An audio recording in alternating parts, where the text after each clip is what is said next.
Hey folks, it's Patriot Nurse. Join me today. We're going to discuss what lessons we've learned so far in the midst of the big C spreading. So friends, the beans, the bullets, and the band-aids have never been more prescient than they are right now. And when I look back over the past 10 years, I've been doing this YouTube thing for a decade now. Can you believe it? Some of you I know were there with me in the beginning, like way back in the sunglass days, where my future was so bright I had to wear shades. Please don't look those videos up. Okay, so not happy time. I shouldn't be laughing right now. We should be focused on the things that we're learning. Before I get going, make sure that y'all have clicked the bell button down there if you're subscribed to me, because elsewise you will not know when I put videos up. If you have subscribed, please make sure that you're still subscribed, because YouTube is doing some fun things. Strange things are afoot because people are being unsubscribed without their knowledge, and here we are. Let's talk about the lessons that we've learned so far. Beans, bullets, and band-aids. Beans. Food. For the longest time, there was no food in the stores to be purchased. That's not good. That's not happy. That's not pleasant. That is terrifying for a lot of people. Furthermore, a lot of folks, even if they had good jobs, despite there not being any food in the stores, what are we at now? 25% of people being unemployed? That's not good. That's not good at all. And this isn't from some weird conglomeration of the stars. This is because of heavy-handed government intervention. So yes, the beans is important, and it's important for many reasons, due to supply, due to heavy-handed government intervention, due to unforeseen fluctuations in people's ability to purchase the goods and services that they need. Number 2, bullets. Considering now that we are seeing what I talked about and what I told you guys was going to happen a few months ago, and it's not like, oh, I'm some genius prognosticator. This is history, y'all. Anytime there's a crisis, anytime there's a prolonged experience of people en masse in a departure of their norm, you're going to have psychological pathology manifest. In most people, staying at home is depressing, so they become self-directed in their anger. They become depressed. They become anxious. But there is a significant subset of humanity that has bad tendencies, and those tendencies manifest as criminality. Like burning things, like looting, like destroying people's property over any given reason. Give them a reason, they will riot. Now, way back, I guess it was a few weeks ago, I guess a couple months ago now, this may still be going on in Michigan. It's been a lot going on. I can't keep everything straight sometimes. We can expect that any crisis is going to bring out violence, whether in the criminal element or, in the case of Michigan for sure, and other heavy-handed governments, violence perpetrated at the hands of government. Violence is force. Government is force. It's not like beauty and eloquence. I'm paraphrasing George Washington here. The founders understood that the greatest single protector to the security of a free state was the militia. And that is you and me. That is law-abiding citizens and good, God-fearing, upright people bearing and keeping arms. Keeping and bearing arms, however you want to say it.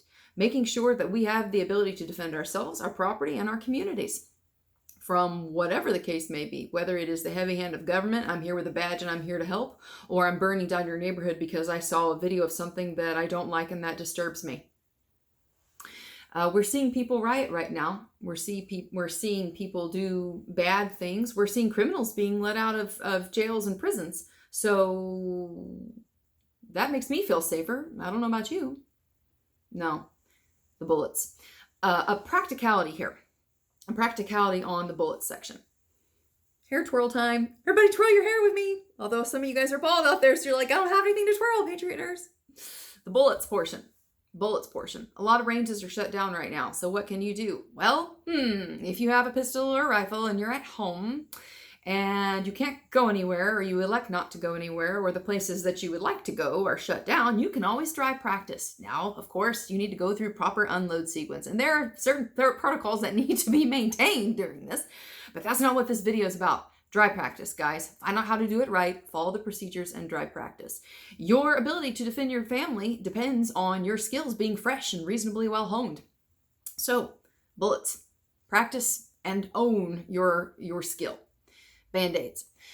As we have seen over the past few weeks and months, the medical infrastructure has been degraded in its ability to perform at its pre-C level. This is for many reasons. Many of the reasons are government induced shutdowns. Dentists, for one, dentists not being able to take care of their patients. Yeah, that stinks. And in addition to that, you've got shortages of supplies, for instance, like, well, masks, obviously. I mean, duh, do we even have to say that now? I guess maybe we do. But Tylenol, acetaminophen, like for several weeks, you couldn't get any because everybody panic bought it, you know? So having your supplies stored up, but also having the ability to alternatively source your supplies, meaning like herbs, the plants that God put out in nature there to help people, being self-sufficient as best as possible. And that's one of the reasons why I've taught, the classes that I have, and why I've dedicated over a decade of my life to putting videos out there for guys and gals like you, is for times such as this, right? For scenarios such as these.